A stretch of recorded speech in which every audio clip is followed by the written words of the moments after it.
तरी नाश्त्याच्या निमित्तानं येणारे पर्यटक इकडे येतात आणि जेव्हा ही बाब लक्षात आली की इथं अंधार आहे, दुपारी 12ला जरी आलं तर यांच्या झोपड्यामध्ये अमावस्याच्या रात्री जसा काळा कुट्ट अंधार असतो तसा अंधार या झोपड्यामध्ये होता।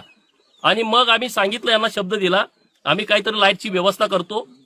फ्लिटगार्डचे आमचे एचआर आहेत संजय कुलकर्णी साहेब, त्यांचं माझं फोनवरून गेल्या 4-4.5 वर्षापासून बोलणं होतं आणि ते मला सातत्यानं म्हणाले की तुम्हाला सीएसआर फंड द्यायचा आहे।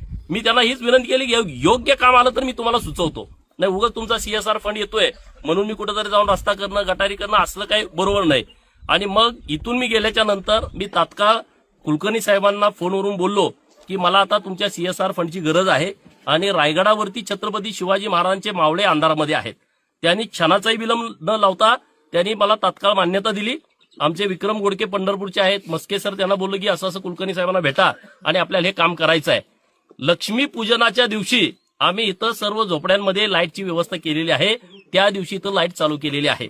परंतु आचारसंहिता इकडे तिकडे मला इकडे येता आलं नाही, आज आम्ही आलोय।